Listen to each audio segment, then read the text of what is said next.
Okay, folks, it's time to pack up the truck to head outdoors to see the one and only hunting. Hey there, folks, this is Big Doug Outdoors here. You'll have to excuse the background noise here and my camera coming through. It's actually my furnace is on running. I've been out doing a little something outside. I've been wanting to do a video for a good while now, ever since I shot my deer and stuff. Hadn't been able to actually get out and do any fishing or any of that stuff with the holidays being around and stuff.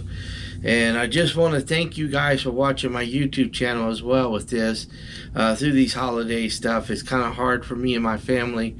But I just want to touch base with you guys real quick before we turn you over to a video that I've done today. And had some pretty decent luck, not really heavy, but we won't go into that. But anyways, I just want to wish you guys a Merry Christmas and also a Happy New Year as well. So with that being said, we're going to jump right in this video, and I hope you guys enjoy it. And afterwards, we're going to do a little talking about this video, the things I was using and stuff as well. Alright, so you guys stay tuned. I got you guys set to my right with the sun behind you. Over here doing a little crappie fishing. And guess what, folks? We ended up with a crappie. I wasn't sitting here maybe 2 minutes, and I was trying to get all set up, situated. I looked over. Guess what? Decided to bite my pole while I'm sitting here. That's good. I'm glad I've actually caught at least one little crappie today. I'm happy with that. But I kid you not. Looked over and said, uh-oh, my float's gone. I grabbed the pole, started cranking on it, and he was over there in the dark, in the shallows. Turned around and landed me a little crappie. So we'll turn him loose, see if we can't get on another one, and hopefully we will. So you guys stay tuned. Alright. Uh-oh. Got another minnow float down.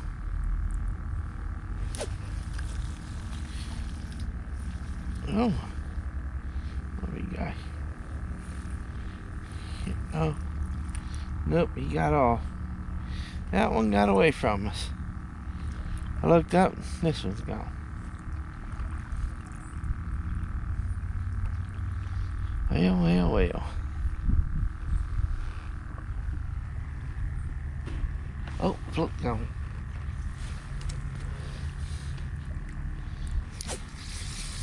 Got him. He's a little bit nicer. There we go. Having to cast long distance. Oh.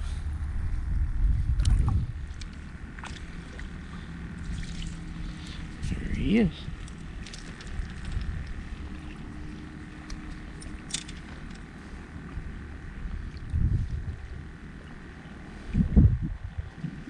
Give me that now. There we go. Go, folks. There's another one. Well, we'll turn the camera here, let you guys see what we're doing here. I've actually been fishing another spot, and I had a guy come up and was throwing a magnet all around me, spooking the fish, stirring them up. So I thought, well, we'll go somewhere else, and Lord behold, I wanted somewhere where I can get out of this wind, because it's got a little bit of a breeze out here. And as you guys can see in the background on the ripples of the pond here, or lake, whatever you want to call it, because it's a big piece of pond fish to fish out of, and it gets deep. But anyways, what we're doing is we're using my homemade slip floats that I make myself, and we're setting them down about maybe, I'm going to say 4 foot deep. And this water, where it is clear, these crappies are seeing it. And this little area that I'm setting in is pretty deep here. And I'll show you guys what I'm talking about here, what I'm setting at.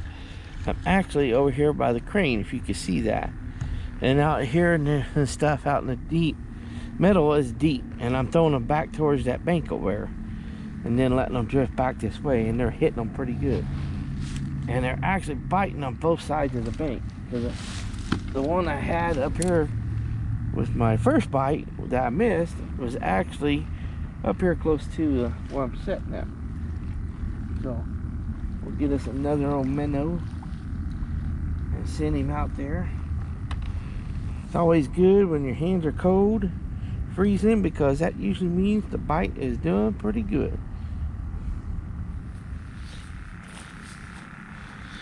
Yeah, I think I got a float now.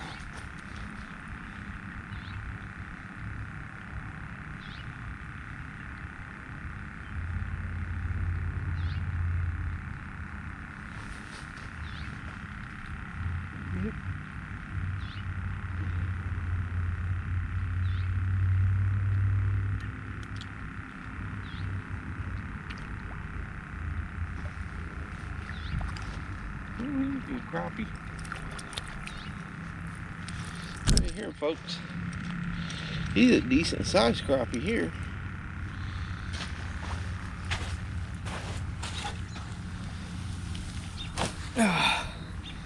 Got done walking around and messed around, and that right there hit, and that was out by the crane.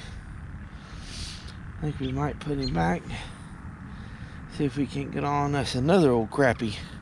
I done me a little bit of walking as my legs and stuff start getting cold, and kind of peed out. Ended up with another old crappie.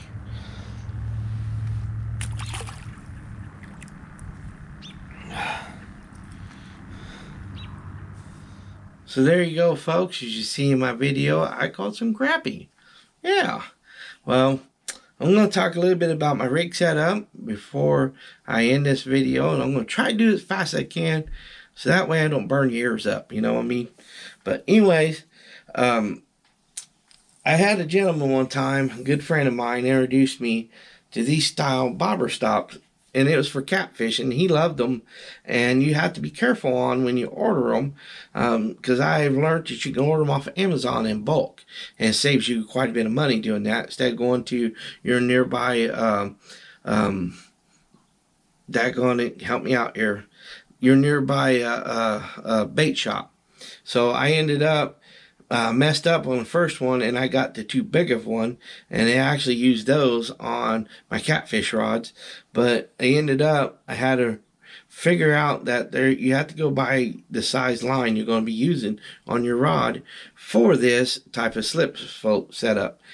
So I used 4 pound, and this one's I think 4 to 6 pound for this little rubber bead bobber stop. And I love that thing, I really do, because it makes it easier for it to go through my eyes of my rod. I know the ones I used to use, the old thread ones, tied on real tight. Problem I have with them, eventually they would unfray and then they fall off, and then I'd have to put a new one on, and it was just a pain in the butt. So I decided to just go with the little rubber one, because they seem like they last longer. So, and then I make my own slip floats. It took me a long time to design these things, because I wanted specifically for a reason for this to be like this. Whenever I cast, the ones I started out making, they would helicopter as they would go through the air, and I didn't like that. Couldn't get long distance, so I thought, you know what, I'm going to fart around and see if I can find out how I can stop that. So I came up with this one, and they'll cast real long out there. Don't have no problem with them. I weigh each one of them to make sure I can use this specific split shot sinker that I got on there, because I use a number 4, size 4 split shot sinker, and it holds down really well, because it'll stay up out of the water about like that there. Where my fingers are at, that's where it sets up out of the water, which works perfect. Cuts through the wind real well, makes it easier to deal with the wind out there blowing sometimes, and allows you to get out there again long distance. And like I said, I use a number 4 size split shot sinker underneath of it, and I usually put that about 6 to 8 inches above my hook here. And the hook I use It is a Mustang number 4 size, if I'm not mistaken, with a longer shank hook. And a shank meaning from where you tie your string on down to where the hook starts to bend around to where it comes to the pointy edge where it hooks into the fish's mouth.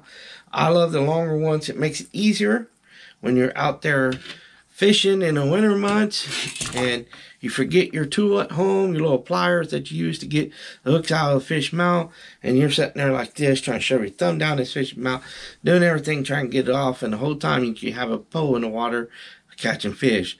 So it makes it a little easier and simple, especially in the winter months, like I said.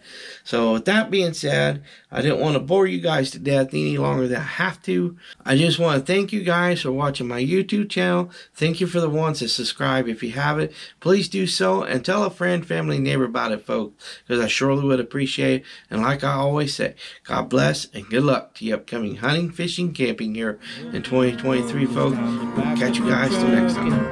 Your head, I doesn't see the one